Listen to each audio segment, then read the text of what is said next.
Hello. As you work this week, you are spending a lot of time deep in the minutia of literary terms. Uh, and you are moving toward working on an assignment where you analyze a poem with all of those terms. So what I'd like to do in this screencast is read you one of my favorite poems and then take a little bit of time to do a close reading with what I think is the most important literary term that we have. So first I'll start off with a reading of the poem. This is by poet Elizabeth Bishop.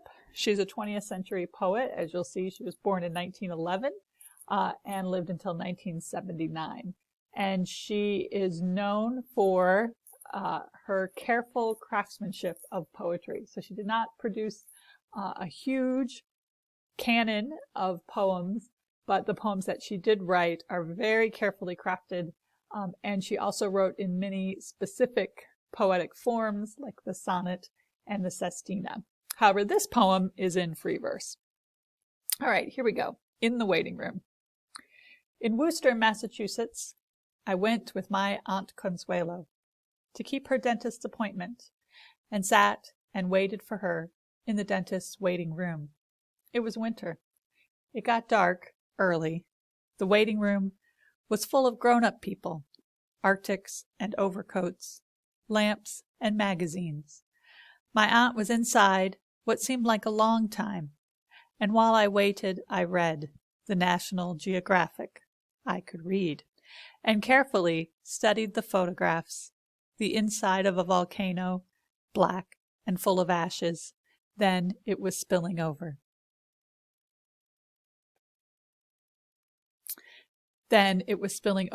In rivulets of fire. Ossa and Martin Johnson, dressed in riding breeches, laced boots, and pith helmets. A dead man slung on a pole. Long pig, the caption said. Babies with pointed heads, wound round and round with string. Black, naked women with necks, wound round and round with wire, like the necks of light bulbs. Their breasts were horrifying. I read it right straight through. I was too shy to stop. And then I looked at the cover, the yellow margins, the date. Suddenly, from inside, came an O of pain, Aunt Consuelo's voice, not very loud or long.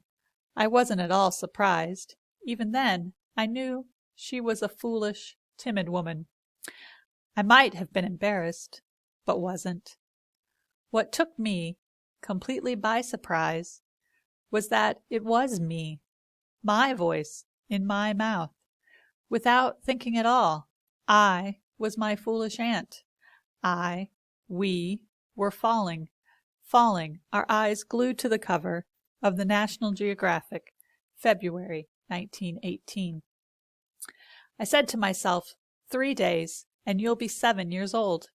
I was saying it to stop the sensation of falling off the round, turning world into cold, blue-black space. But I felt, you are an I. You are an Elizabeth. You are one of them. Why should you be one, too? I scarcely dared to look to see what it was I was. I gave a sidelong glance. I couldn't look any higher, at shadowy gray knees, trousers and skirts and boots and different pairs of hands lying under the lamps. I knew that nothing stranger had ever happened, that nothing stranger could ever happen. Why should I be my aunt, or me, or anyone? What similarities? Boots, hands, the family voice I felt in my throat, or even the National Geographic and those awful hanging breasts, held us all together, or made us all just one. How? I didn't know any word for it. How unlikely. How had I come to be here, like them, and over here, a cry of pain that could have got loud and worse, but hadn't? The waiting room was bright and too hot. It was sliding beneath a big black wave, another and another. Then I was back in it. The war was on. outside in Worcester, Massachusetts, were night and slush and cold, and it was still the 5th of February, 1918. All right, so that is In the Waiting Room.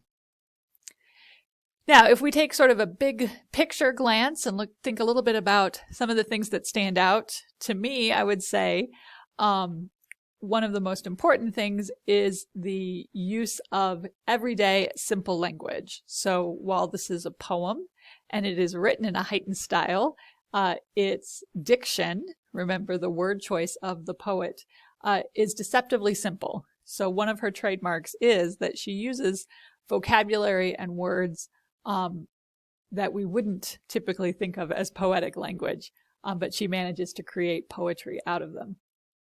The other thing is that it is written in free verse, so it is unrhymed. There is not a set rhyme scheme. However, when you dig a little closer, you do see that she keeps the length of the lines pretty similar. So in the first 2 lines, there are 7 syllables each. In Worcester, Massachusetts, that's 7. I went with Aunt Consuelo, that's 7. To keep her dentist's appointment. Then we slip into 8, and sat and waited for her. Back to 7. In the dentist's waiting room. 7. So you can see that her line breaks are very deliberate and that she is well aware of syllabic poetry and is using a set number of syllables, but then playing with that a little bit around the edges. The other thing is that we have an intense use of repetition, first with the word I, right? So I went, I waited, I read, I could read. Then I wasn't surprised, I knew, I might have been embarrassed, I was foolish. But also then the words me. What took me by surprise was that it was me, and then we, right? So these pronouns, again, probably the most common, deceptively simple words in the English language, form the heart and the hinge of this poem. So what's happening?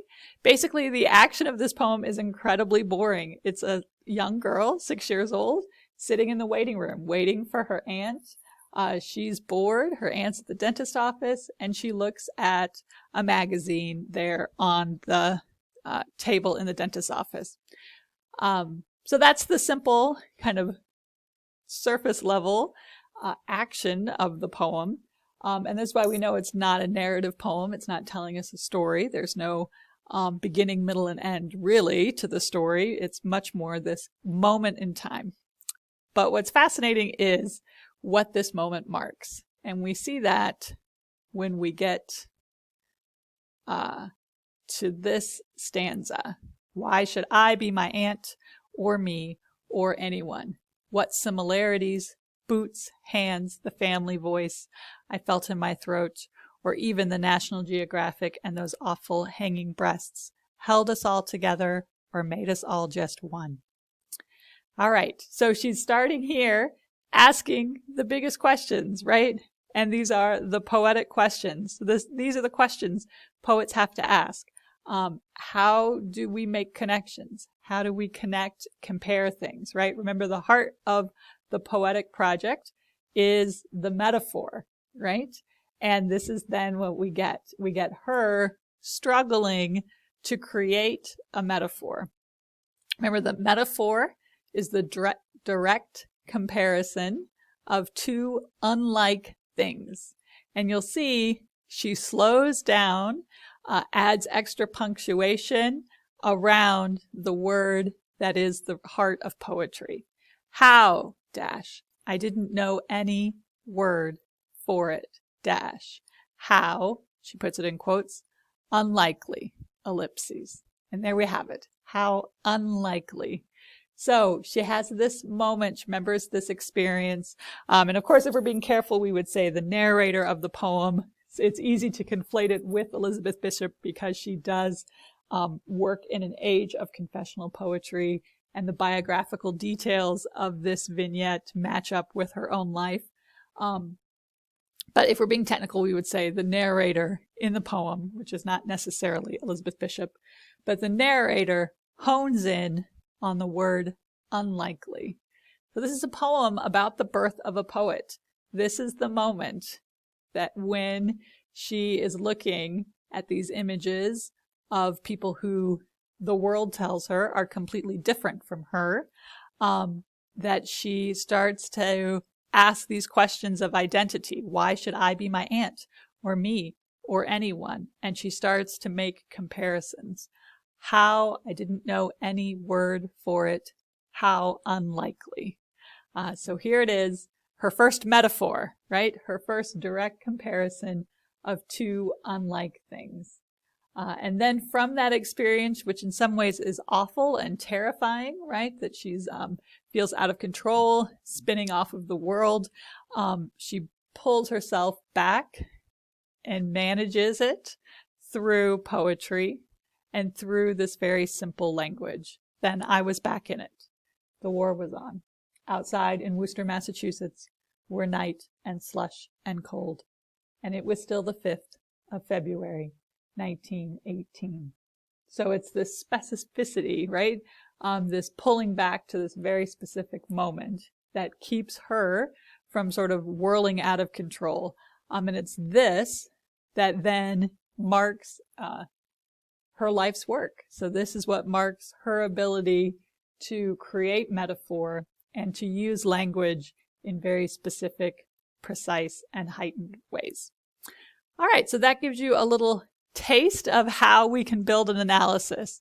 So by honing in on a metaphor and honing in on the specific ways that she highlights that metaphor for us in the poem, particularly through the use of repetition and through the use of punctuation marks, then we see the deeper reading into this very simple and ordinary moment. And what we see is that it's not just a moment in the waiting room of wasted time, but it's the birth of a poet.